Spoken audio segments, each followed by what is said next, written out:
نحمدہ و نسلم و نصلی علی رسولہ الکریم اما بعد۔ آج کی ہماری نشست کا جو عنوان ہے وہ یہ ہے کہ بھینس اور کٹے کی قربانی کا حکم کیا ہے۔ یہ جائز ہے تو اس کی دلیل کیا ہے، اور ناجائز ہے تو اس کی دلیل کیا ہے۔ یہ ہمارے ہاں کچھ حضرات کے درمیان میں یہ ایک مارکۃ اور آراء مختلف ہی مسائل میں شمار ہوتا ہے۔ یہ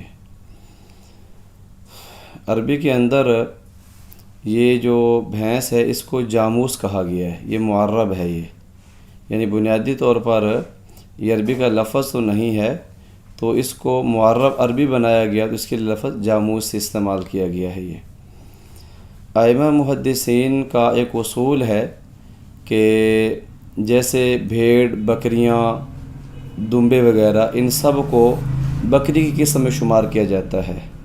اس کو شاد کے ضمن میں یعنی بکری کی ضمن میں شمار کیا جاتا ہے، تو زکوٰۃ کا حکم بھی ان کے اوپر ویسے ہی لگایا جاتا ہے بھیڑ، دمبے وغیرہ پر، جیسا کہ بکریوں کی تعداد کے اوپر آتا ہے۔ یہ اسی طرح ائمہ محدثین نے جہاں پر گائے وغیرہ کی زکوٰۃ کا حکم لگایا تو وہاں پر اس زکوٰۃ کے ضمن میں بھینسوں کی تعداد کو بھی شمار کیا گیا ہے۔ یہ مثال کے طور پہ گائے اور بھینس وغیرہ یہ مکس جانور ہیں، یہ کچھ بھینسیں ہیں، کچھ گائے ہیں، ان سب کے اوپر گائے کا حکم لگا کر زکوٰۃ کا حکم لاگو کیا گیا ہے۔ یہ اب میرے پاس یہ مصنف عبدالرزاق ہے، امام عبدالرزاق رحمہ اللہ تعالی علیہ کی تعریف کردہ ہے، اور اس کے اندر امام عبدالرزاق رحمہ اللہ تعالی علیہ نے بڑی صراحت کے ساتھ جہاں پر جو زکوٰۃ کا عنوان آیا ہے وہاں پر بھینس کا حکم بھی بیان فرمایا۔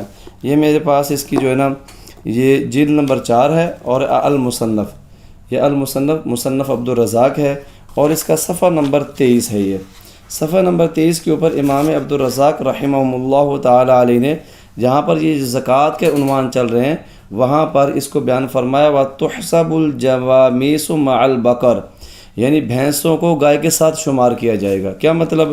ایک بندے کے پاس 25 بھینسیں ہیں، اور 25 اس کے پاس گائے ہیں، اور 5 اس کے پاس بھینسیں ہیں۔ ان 5 بھینسوں کو گائے کے ساتھ شمار کر کے 30 کا عدد پورا کیا جائے گا، کیونکہ جب تک 30 گائے نہیں ہوں گی اس وقت تک ان جانوروں میں زکوٰۃ نہیں آتی ہے۔ یہ تو اب ائمہ محدثین نے اس کے اوپر عنوان دیا ہے، جیسا کہ مصنف ابن ابی شیبہ کے اندر بھی امام ابن ابی شیبہ رحمہ اللہ تعالی علیہ نے اپنی کتاب الکتاب المصنف کے اندر یعنی مصنف ابن ابی شیبہ کے اندر مسکر ایک عنوان دیا ہے، وہاں پر بڑی صراحت کے ساتھ لکھا ہوا ہے کہ الجاموس نوع من البقر، بھینس جو ہے یہ گائے ہی کی ایک قسم ہے۔ یہ اور یہی عبارت تقریباً جو ملتی جلتی ہے یہ کتاب الحجہ علی اہل المدینہ، یہ میرے پاس اس کی جلد نمبر جو ہے نا وہ 1 ہے، کتاب الحجہ علی اہل المدینہ، اس کے اندر بھی بڑی صراحت کے ساتھ امام محمد بن حسن الشیبانی رحمہ اللہ تعالی علیہ نے صفحہ نمبر 304 کے اوپر یہ عنوان دیا ہے، صفحہ نمبر 304 ہے، اور وہاں پر بڑی صراحت کے ساتھ یہ عبارت دی ہوئی ہے، وَيُجْمَعُ الْجَوَامِيسُ وَالْبَقَرُ كُلُّهَا عَلَى حِدَةٍ، یعنی بھینسوں اور گائیوں کو سب کو ایک قسم کے اوپر شمار کیا جائے گا۔ یہ ایسا نہیں ہے کہ گائے الگ نوع ہو، الگ قسم ہو، بھینس الگ قسم ہو، ایسا نہیں ہے۔ ائمہ محدثین کے ہاں بھینس اور گائے یہ ایک ہی قسم شمار ہوتے ہیں۔ یہ جب ایک ہی قسم شمار ہوتے ہیں تو جب قربانی کے صورت میں گائے کی قربانی جائز ہے تو وہاں پر بھینس کی قربانی بھی جائز ہے۔ اس کے اوپر جو حضرات بڑی شدت کے ساتھ انکار کرتے ہیں ان میں سے کچھ علماء اہل حدیث حضرات ہیں جو بڑی شدت کے ساتھ اس کا انکار بھی کرتے ہیں اور اسے خلاف سنت بھی کہتے ہیں، تو ہم انہی کی کتابوں سے اس کا ایک جائزہ بھی لیتے ہیں۔ یہ میرے پاس فتاوی علماء حدیث ہے، اس کی جلد نمبر 13 اور 14 یہ اکٹھی ہے۔ یہ فتاوی علماء حدیث، یہ علماء اہل حدیث میں سے ہر ایک کی لائبریری کی یہ زینت ہے یہ کتاب۔ اب اس کا صفحہ نمبر 71، صفحہ نمبر 72، صفحہ نمبر 73 اور صفحہ نمبر 74، ان 4 صفحات کے اوپر صاحب کتاب نے بھینس کی قربانی کے مسائل کو بیان فرمایا، بلکہ بھینس کی قربانی کے جواز کے مسائل کو بیان فرمایا یہ، اور ان حضرات کا رد کیا ہے جو یہ کہتے ہیں کہ بھینس کی قربانی یا کٹی قربانی کرنا جائز نہیں ہے۔ اس کے آخر میں جا کے صفحہ نمبر 74 کے آخر میں جا کر انہوں نے 2 لائنوں کے اندر اس پورے 4 صفحات کا جو خلاصہ ہے نا وہ تحریر کیا ہوا ہے. آپ کو میں وہ خلاصہ ہی سناتا ہوں. یہ فرماتے ہیں تاہم بھینسا یعنی بھینس اور کٹا، بھینس اور بھینسا کی قربانی بھی جائز ہے اور مشروع ہے، اور ناجائز لکھنے والوں کا مسلک درست نہیں ہے. یہ عبارت قابل غور ہے. یہ صاحب کتاب فرما رہے ہیں فتاوی علماء حدیث کے اندر کہ بھینسا کی قربانی بھی جائز ہے اور مشروع ہے، اور ناجائز لکھنے والوں کا مسلک درست نہیں ہے. یہ جملہ بڑا قابل غور ہے. یہ حضرت نے صاف طور پر لکھا ہوا ہے کہ بھینس اور کٹے کی قربانی کو ناجائز کہنے والوں کی بات درست نہیں ہے. یہ اسی طرح برصغیر پاک و ہند کے ایک بڑے مشہور و معروف عالم دین علماء اہل حدیث میں سے علامہ ثناء اللہ عمر تصری رحمہ اللہ تعالی علیہ، انہوں نے فتاوی ثنائیہ کے اندر یہ اس کا صفحہ نمبر 809 اور صفحہ نمبر 810 ہے. یہ بالکل جلد نمبر جو ہے نا اس کی جلد نمبر 1 ہے. یہ جلد نمبر 1 ہے، فتاوی ثنائیہ ہے، اور آخری صفحہ ہے اس کا. یہ جو میرے پاس جو جلد ہے وہ اس کا آخری صفحہ ہے.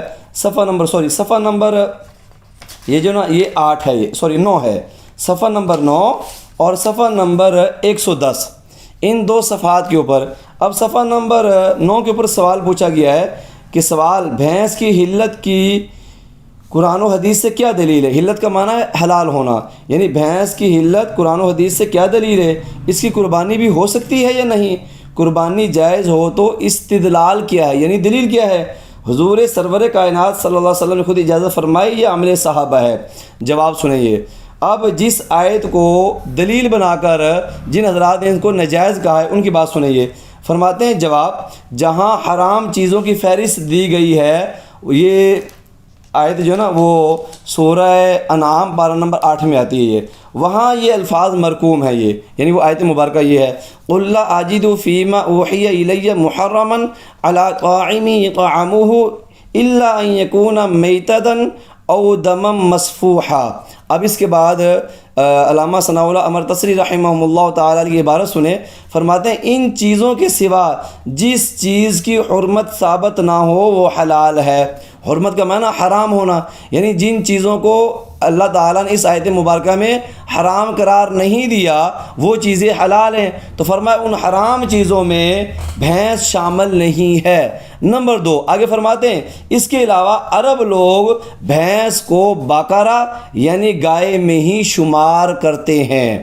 اب اس کے اوپر ایک بڑا دلچسپ جو ہے نا واقعہ، وہ ایک علماء اہل حدیث میں سے نا ایک مفتی ہیں، مفتی عبد الرحمن عابد صاحب. یہ مدینہ یونیورسٹی کے فاضل ہیں، اور فرماتے ہیں انہوں نے ایک واقعہ سنایا کہ کہنے لگے کہ میرا ایک دوست تھا. یہ کلپ جو ہے نا یہ یوٹیوب کے اوپر پڑا ہوا ہے.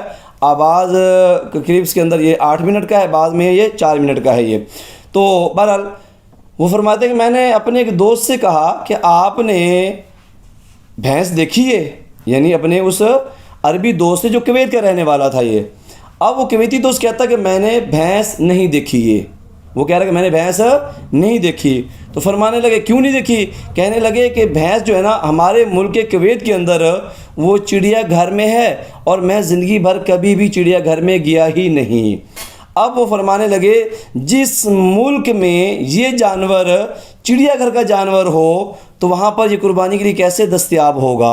ان کا وہ جو کلپ ہے نا 4-5 منٹ یا 8 منٹ کا ہے، اس میں قربانی کے جواز کی دلیلیں پیش کی گئی ہیں. یہ تو اب خود بہت سارے علماء اہل حدیث جو ہے نا وہ قربانی کے جائز ہونے کو، بھینس کی قربانی کے جائز ہونے کو جائز سمجھتے ہیں. یہ بلکہ فتاوی ثنائیہ کے اندر، اسی طرح فتاوی علماء حدیث کے اندر بڑی صراحت کے ساتھ موجود ہے کہ قربانی بھینس کی قربانی کو ناجائز کہنے والوں کا یہ مذہب، یہ قول، یہ فتویٰ درست نہیں ہے. خود امام عبد الرزاق رحمہ اللہ تعالی علیہ بھینس کو قربانی کی نسل میں سے شمار کرتے ہیں. اس طرح امام محمد بن حسن شیبانی رحمہ اللہ تعالی علیہ بھینس کو قربانی کی ہی ایک قسم شمار کرتے ہیں. اسی طرح امام ابن ابی شیبہ رحمہ اللہ تعالی علیہ بھینس کو قربانی کی ہی ایک قسم شمار کرتے ہیں. دیگر ائمہ محدثین نے بھی یہی قول کیا ہوا ہے کہ بھینس قربانی کی ہی ایک قسم ہے، یہ الگ سے کوئی نسل نہیں ہے.